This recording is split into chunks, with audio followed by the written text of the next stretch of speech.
du Père, du Fils et du Saint-Esprit, ainsi soit-il. Eh bien, chers frères, tout ce temps de l'Avent est dominé par la figure de la Vierge Marie, à qui nous devons eh bien, le Rédempteur et le Sauveur. Il est midi et c'est l'heure où traditionnellement on récite l'Angélus, cette vieille coutume chrétienne de réciter cette prière 3 fois par jour au lever du soleil, à midi, au zénith, et donc aussi le soir au coucher du soleil. Cette prière de l'Angélus où l'on rappelle cet événement extraordinaire que fut l'annonciation faite par l'ange Gabriel à la Vierge Marie.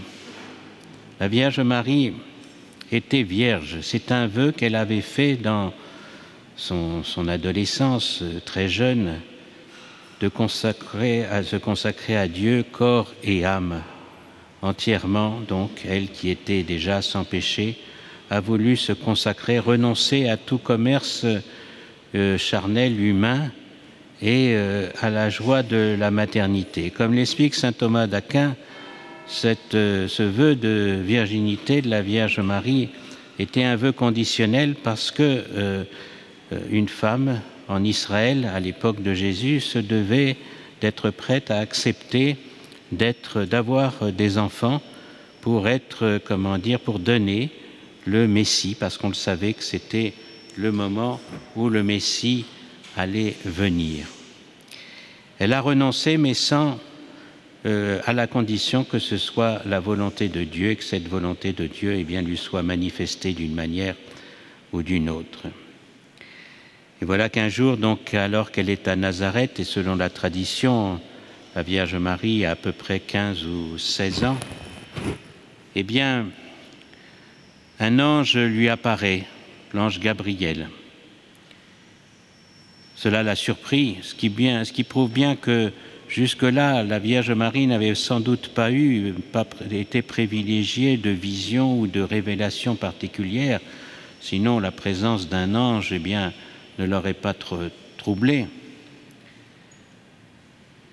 Quand elle voit cet ange, elle est étonnée et l'ange lui dit « Ne te trouble pas, ne crains pas Marie. Tu es bénie entre toutes les femmes, pleine de grâce. » Et c'est surtout cela qui l'étonne, parce que son humilité est telle eh bien, qu'elle ne peut pas imaginer qu'on lui adresse de telles louanges. Et alors l'ange lui annonce le dessein de Dieu sur elle, qu'elle devienne la mère du Sauveur. Grand étonnement de la part de la Vierge Marie qui ne se sent pas digne de cela. Et en même temps, on voit qu'elle ne perd pas le contrôle d'elle-même, qu'elle raisonne bien, qu'elle réfléchit bien. Elle ne dit pas ni oui ni non, elle dit mais oui, pourquoi pas, mais comment cela se fera-t-il puisque je ne connais point d'homme, je n'ai pas de relation avec des hommes. Elle était fiancée à Joseph et selon la tradition, Joseph lui-même, qui était plus âgé, avait fait aussi était disposé à cet état de chasteté parfaite et peut-être qu'on les avait mariés justement pour se protéger l'un l'autre, pour garder cette vie de chasteté, de virginité qui n'était pas habituelle en Israël à l'époque, pour la raison que je vous ai dit tout à l'heure. Et donc la Sainte Vierge sous-entend par là, je ne veux pas renoncer à mon vœu si Dieu lui-même ne le veut pas, parce que ce vœu, il appartient à Dieu. Et alors l'ange lui donne l'explication. L'Esprit Saint te couvrira de son ombre. C'est-à-dire que l'enfant qu'elle va engendrer n'est pas le fruit du commerce des hommes.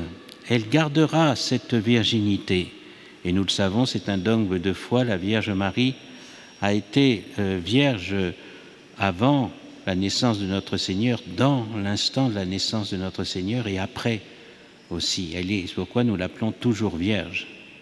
Et cette virginité de Marie est comme la protection du dogme de la divinité de cet enfant qui va naître. Et donc le Saint-Esprit viendra sur toi et te couvrira de son ombre.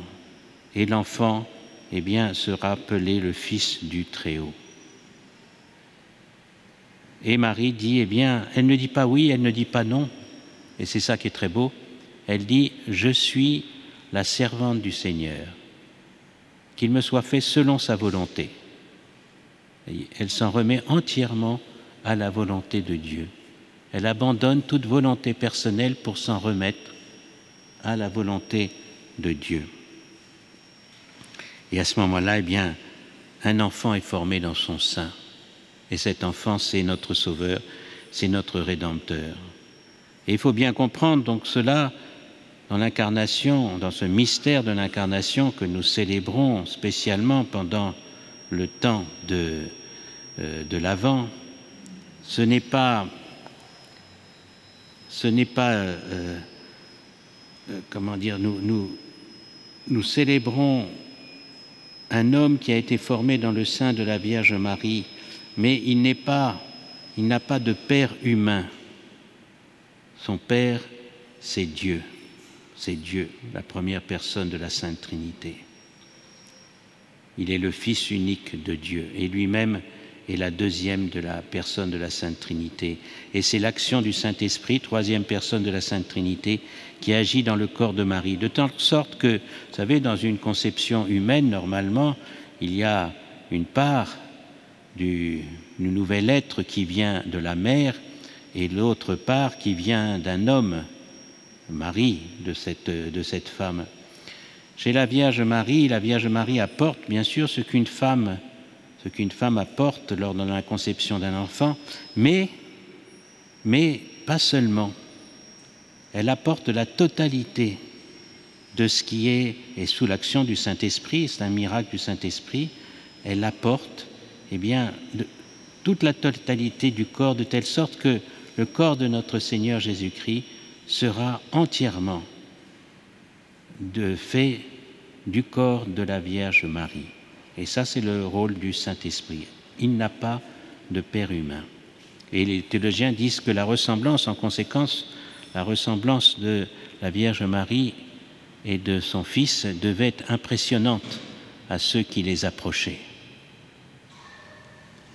Et donc notre Seigneur, qui est vraiment homme, va se développer dans le corps de la Vierge Marie, comme se fait tout développement humain jusqu'à la naissance.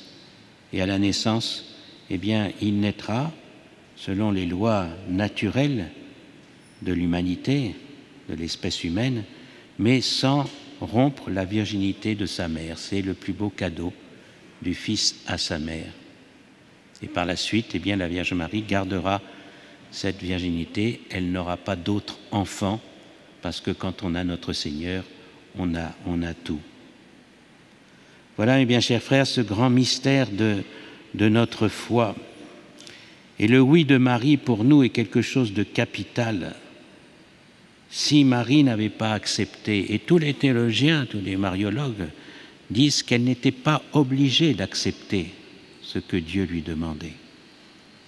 Eh bien, qui aurait pu l'accepter? Oh, peut-être, me direz-vous, une autre femme aurait été trouvée, mais qui aurait été trouvée d'abord digne de cela? Et surtout, si Marie n'avait pas eu ce courage, qui l'aurait eu?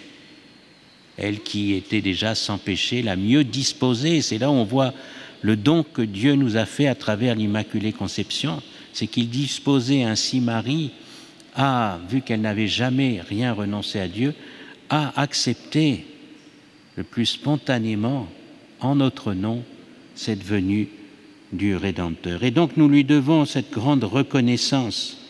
Vous savez, quand dans le mystère de Noël, on nous parlera des rois, des mages qui viendront voir Jésus à la crèche, et l'Évangile nous dit, ils trouvèrent l'enfant avec Marie, sa mère. Pour être sauvé, il faut passer par notre Seigneur Jésus-Christ. C'est Jésus-Christ lui-même qui nous sauve. Mais on ne peut pas trouver Jésus sans passer par sa mère, parce que c'est la volonté de Dieu qui a été manifestée dès le premier instant ainsi. Et donc nous devons avoir cette reconnaissance chaque fois que nous recevons des grâces, chaque fois que nous communions, chaque fois que nous recevons un sacrement. Eh bien, c'est comme l'écho du oui, du fiat que Marie a dit en notre nom. Et si elle n'avait pas donné ce fiat, eh bien nous n'aurions pas de Rédempteur. Et pour nous, ce serait le grand désespoir. Vous voyez pourquoi l'Église catholique donne tant d'importance à cette dévotion à la Vierge Marie et pourquoi elle n'accepte pas ces objections des protestants qui disent qu'on en fait trop pour Marie. On ne déshonore pas le Fils quand on honore la Mère, et surtout une telle mère. Mais bien, chers frères, pour tout ça, pour vous dire que nous approchons de cette fête de l'Immaculée Conception, faites quelque chose pour la Sainte Vierge. En ce jeudi prochain, venez à la procession si vous le pouvez, ou à la messe si vous le pouvez, ou même, peu importe, si vous ne pouvez pas. Ne laissez pas passer ce 8 décembre sans avoir fait quelque chose pour la Vierge Marie. La Vierge Marie bénit, protège tous ceux qui aiment à préparer et à célébrer dignement cette fête, ces fêtes de la Vierge Marie, et spécialement cette fête de l'Immaculée Conception que nous célébrerons et qui va comme éclairer toute la suite de notre Avent jusqu'à la fête de Noël. Au nom du Père et du Fils et du Saint-Esprit, ainsi soit-il.